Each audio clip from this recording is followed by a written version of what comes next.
बड़ा ताज्जुब होता है कि आप जानवरों का इस्तेमाल करते हैं। Actually, they are the special. दरअसल जानवरों से बेहतर ये काम कोई नहीं कर सकता, इसीलिए हम उन्हें काम पे लगाते हैं। वो कैसे? देखिए, गाय के बारे में तो हम सब जानते हैं, गाय दूध देती है, पर 4-5 बछड़े पैदा करने के बाद जब गाय दूध देना बंद कर देती है तो लोग समझते हैं कि गाय बेकार हो गई है। इसी तरह लोग कचरे को भी बेकार समझते हैं, पर माइनस और माइनस के मिलने पर ही प्लस बनता है। To minus always plus. बस इन दोनों चीजों को साथ में जोड़ने की जरूरत है। And every 4 hours we collect in the bulk इसलिए हम सब्जी मार्केट से हर 4 घंटे में बचा हुआ माल उठाते हैं। fruit mandis. So there's कुदरत ने हर चीज के लिए वक्त दिया है, अगर उस वक्त के अंदर आप सही इस्तेमाल कर ले तो वो चीज बेकार नहीं रहती, उसमें से कुछ काम की चीज निकलती है। resource. So the dry इसलिए हम अपने प्रोजेक्ट में गाय को अपॉइंट करते हैं, हर 35 किलो छिलकों के लिए एक गाय। उनका काम है इन सब्जियों के ताजे छिलकों को खाना, गोबर देना और फिर शेड में आराम करना, रिटायर्ड जिंदगी जीना।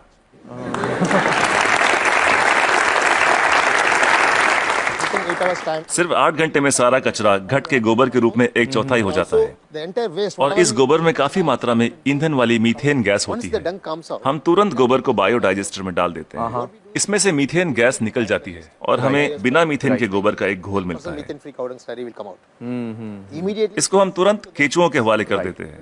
eaten by them and just केचुए उसे खा लेते हैं और उनके पेट से जो बाहर आता है उसे कहते हैं vermi cast. that's called vermicast. ये दुनिया की सबसे बेहतरीन खाद होती है। दुनिया की सबसे बेहतरीन खाद। इसे ब्लैक गोल्ड या काला सोना भी कहा जाता है। It can be directly. खेती के लिए बहुत अच्छा है। अगर बैक्टीरिया वाले तरीके से खाद बनाएं तो इसमें 45 दिन लग जाते हैं। और यहाँ देखिए, सोमवार की सुबह 6 बजे माँ सब्जियां काटती है, 9 बजे गाड़ी आकर उसका बचा हुआ हिस्सा ले जाती है, 10:30 बजे हम वो गाय को दे देते हैं, शाम 6 बजे तक गोबर निकल आता We are है। getting the cow dung ready.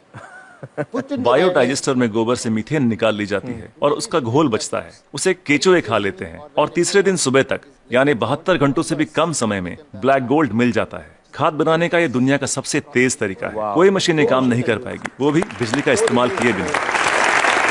Amazing, amazing. देखिए, आपके पास जो मोबाइल फोन है, चार्ज न करो तो बेकार है, टेक्नोलॉजी फेल हो जाती है, लेकिन गाय जो भी खाती है उससे एनर्जी बनाकर हमें देती है और गाय को रोज चार्ज भी नहीं करना charging पड़ता। the cow every day. और दूसरे जानवरों का इस्तेमाल कैसे होता है? मसलन मुर्गियां क्या करती हैं? There will be some जो सड़ी गली चीजें गाय को नहीं दे सकते उसे हम सीधा कॉम्पोस्ट पिट में डाल देते हैं, पर वहां उसमें मैगट्स पैदा हो जाते हैं। will come out. मैगट्स मतलब वो छोटे छोटे कीड़े। छोटे कीड़े, ये कीड़े मुर्गियों को बहुत पसंद हैं, चुन चुन के खा लेती हैं और बदले में अगले दिन सुबह बेहतरीन अंडे देती हैं। जो लोग कीड़ों को देखकर मुंह बनाते हैं वो अगली सुबह उन अंडों से बने ऑमलेट को बड़े मजे लेकर खाते हैं। No technology can do this. कोई टेक्नोलॉजी, कोई मशीन ये नहीं कर पाएगी। No machine in the world. दुनिया में ऐसी कोई मशीन नहीं बनी जो कीड़े खाए और अंडे दे। बिल्कुल ठीक, बिल्कुल ठीक। But the chickens will also लेकिन हर चीज में जहाँ कुछ खूबियां होती हैं वहाँ कुछ खामियां भी होती हैं। positive and negative. Okay. मुर्गियों के साथ एक परेशानी है, आप चाहे पूरा दिन उनसे काम ना लें, आराम करने दें, In the daytime, फिर भी वो रात को काम नहीं करेंगी। time it never work. तो रात को कौन काम करता है? For that रात we को are हमें मेंढक को काम पर लगाना पड़ता है हाँ, और वो सिर्फ नाइट ड्यूटी ही करते हैं। कुदरत का करिश्मा है, एक दूसरे की कमी को पूरा कर देते हैं। ना तनख्वाह मांगते हैं, ना बोनस, ना यूनियन बनाते हैं, ना हड़ताल करते हैं, बस अपने अपने काम में लगे रहते हैं। सही है, सही है। तो मुझे बताइए कि ये बतखें क्या करती हैं? duck's favorite food. बतख का पसंदीदा खाना है मछलियाँ। अब मछली बाजार का कचरा म्यूनिसिपैलिटी के लिए सरदर्द होता है, पर वही मछलियाँ बतख के लिए दावत हैं। तो अगर आप हर 3 घंटे में मछली बाजार का कचरा उठा के बतखों को दे दे तो ये तुरंत हजम कर लेंगी। 15-20 मिनट में सब कुछ सफाचट, और कचरा अगले दिन बतखों के खूबसूरत अंडों में तब्दील हो जाएगा। The whole thing will be conducted with beautiful. Normally the ducks will lay. आमतौर पर बतखें हर महीने 8 से 10 अंडे देती हैं, लेकिन जब हम उन्हें मछलियों और दूसरे नॉनवेज की खुराक देते हैं तो 24-24 अंडे देना शुरू कर देती हैं। ओह, and if I have 20 ducks then multiplied by Yeah, we have हम हर 11 मादा पे एक नर बतख रखते हैं। duck on one male duck. why 11 female and 1 male? हमें तो अंडों से मतलब है, एक ही नर बतख काफी है। तो ये जानवर आपके लिए बहुत अहमियत रखते हैं। They are the people doing. जी बिल्कुल, इनकी वजह से ही तो इतने बढ़िया नतीजे मिल रहे हैं। तो इस वक्त आप किसी प्रोजेक्ट पे काम कर रहे हैं? Yeah, right now I'm working with Coimbatore. फिलहाल कोयम्बतूर में काम चल रहा है, डिस्ट्रिक्ट रूरल डेवलपमेंट एजेंसी के साथ। हम 10 ग्राम पंचायतों का काम संभाल रहे हैं जो एक म्यूनिसिपैलिटी के बराबर है। It's equal to one municipality. एक गांव में तो मैं समझ सकता हूं कि ये हो सकता है क्योंकि वहां पर छोटे पैमाने पे करना है, लेकिन अगर बड़े पैमाने पे करना है, जैसे किसी शहर में करना है, आपका जो तरीका ये मुमकिन है? बड़ी म्यूनिसिपैलिटियों की दिक्कत यह है कि शहरों में जगह कम होती है, पर हमें कचरे को 100 किलोमीटर दूर ले जाने की जरूरत नहीं। ये काम हर वार्ड में होना चाहिए। इसलिए डिसेंट्रलाइज मेथड अपनाना बहुत जरूरी है। छोटे छोटे स्तर पर करना चाहिए। Decentralize method.